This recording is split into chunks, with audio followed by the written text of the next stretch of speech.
What can we do as parents so that our children and families do not become a source of test in this world and the hereafter? Good. Bismillah ar-Rahman ar-Rahim. Dastur. A very good question. What can you do as parents? In order to lead, which as parents you have to lead.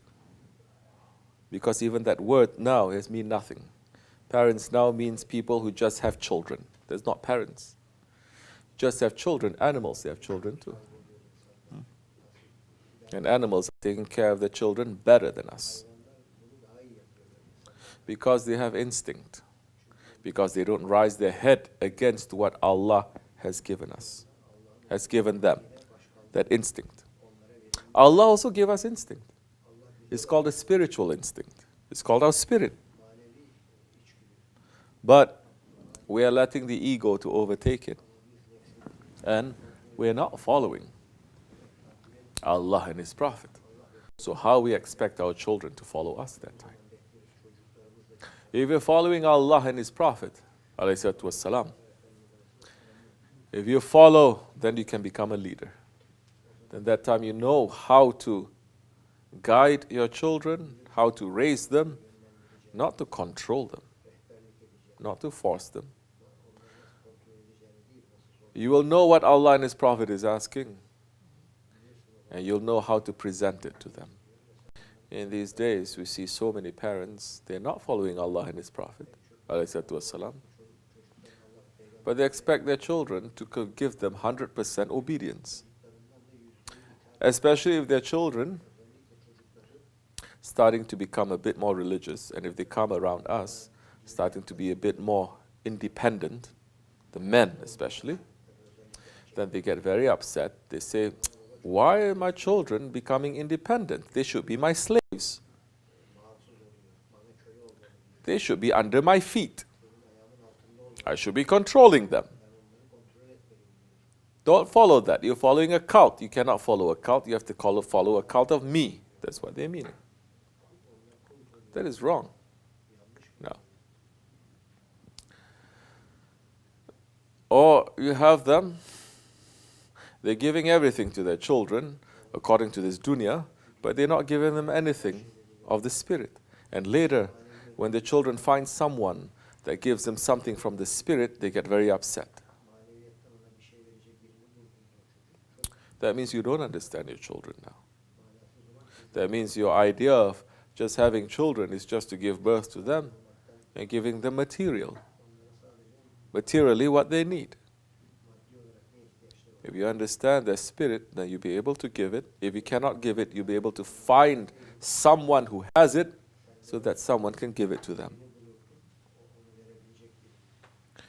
If you are doing that time, even if they become a test to you, you'll be able to pass the test, you'll be able to do very well.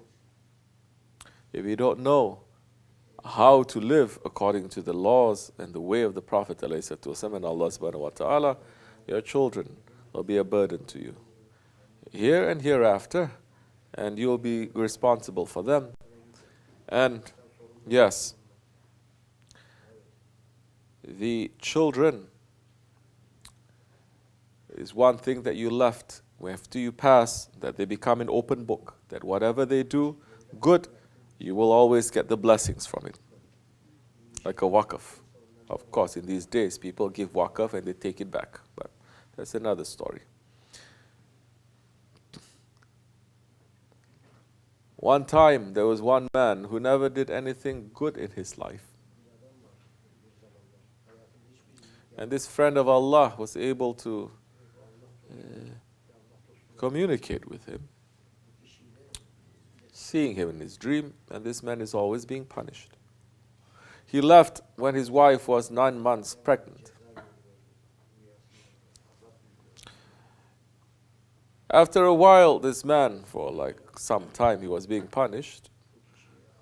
1 year, 2 years, 3 years, 4 years, 7 years, continuously. The awliya Allah knows that this man is under heavy punishment.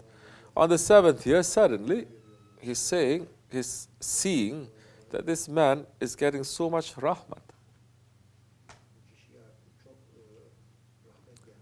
Punishment is lifted away.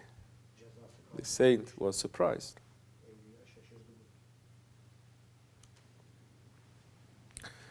The saint then went to Rabita. Then a divine voice said to him,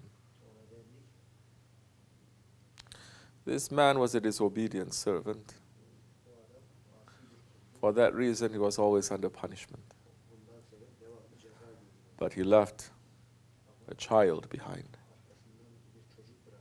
And that child reached the age of 7 years old. And that child, at that exact time,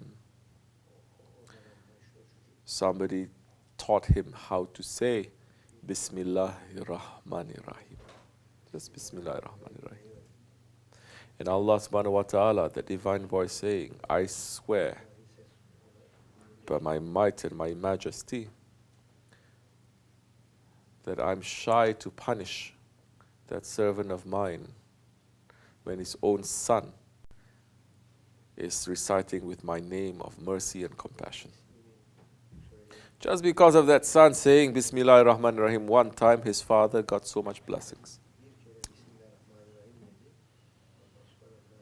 So this should be important, because we're always saying we want to pass from this world and our children are good in this world so that they won't be suffering or they will not be in trouble. What about us? What about you? Did you look?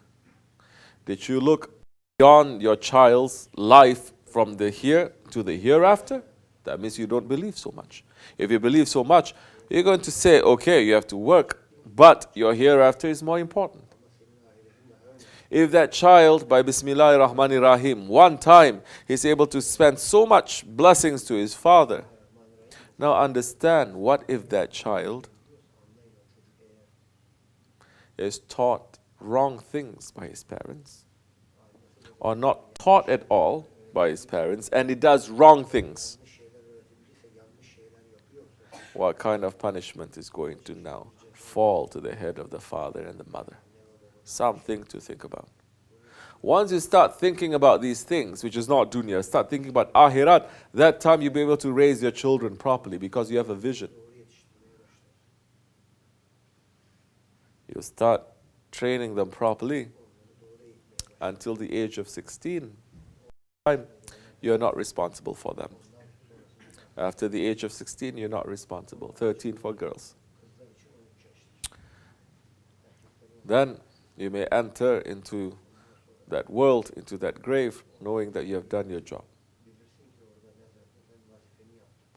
May Allah subhanahu wa ta'ala always keep us in safety, inshallah, and our families. Fatiha.